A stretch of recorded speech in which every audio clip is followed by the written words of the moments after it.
There's something we left out earlier. We definitely need to do that now. Each of our objects here, each of our, um, this should be one, not two. I have three and then I have two. This is two. Okay, so each of these things here saved in our database, I'm going to wrap it so we can see it in one view. Each of the items saved are fine except for the password. It is never a good idea to save a plain password in your database. You always save encrypted password. So it means during registration, before we save the password into right here, we need to do what is called password hashing. It's just like encrypting the password so that it is not easily interpreted. Uh, if anybody is able to gain access to our database by whatever means, especially since we are using a file system, even by viewing the password, they have no idea what it means or what it can be. So this is a security measure that should be taken by everyone, but no matter how small your application is, as long as you are taking a password from anyone, you should always hash it.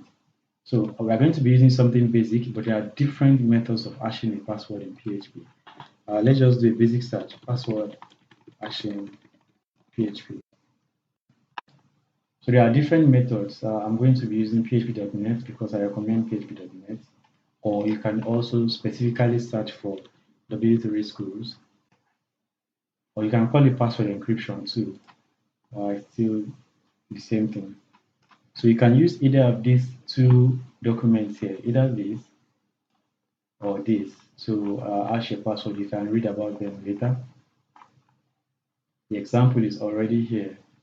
There are examples to be used, and it basically converts your password to a bunch of strings, something like this that nobody can really understand except they decrypt it, and in which case it's almost impossible because a lot of these hashing algorithms are one way, which means you can't decrypt it. It's just one way, encrypt one way, and you can't go back the other way.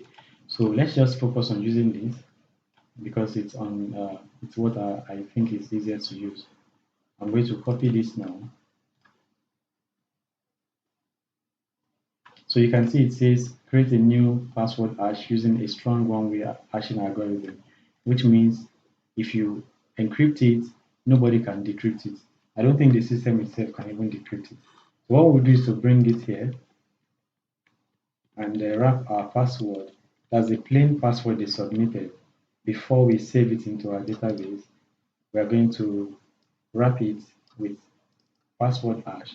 Now let's see if there's any other.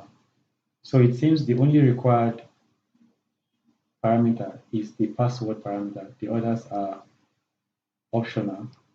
So let's leave it this way for now. If there's any other thing to add later, we'll try it out. Let's try this and see if it saves properly with an encrypted password. Encrypt. Let's change the name to encrypt and try it with a different email, of course. Encrypt and select the department, submit, and that saves. So let's come to our database and check. Encrypt, wrap that.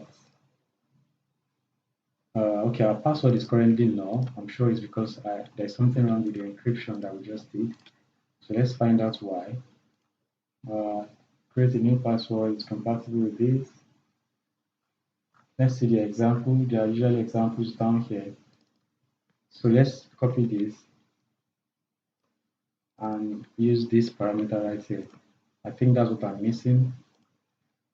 And put it there and see. Let's see what happens after that is done.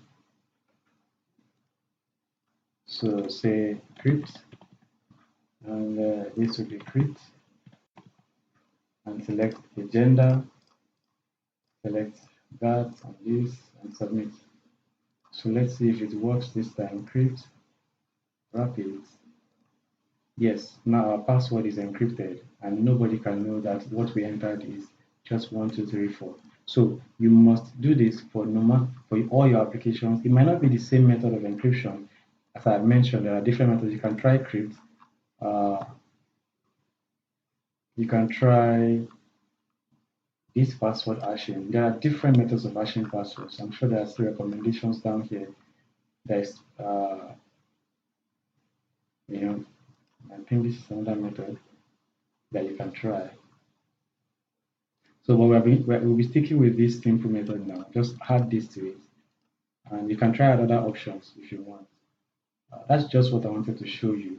We forgot to encrypt our password. So all these are not valid entries because it's not secured. The old ones are not valid entries.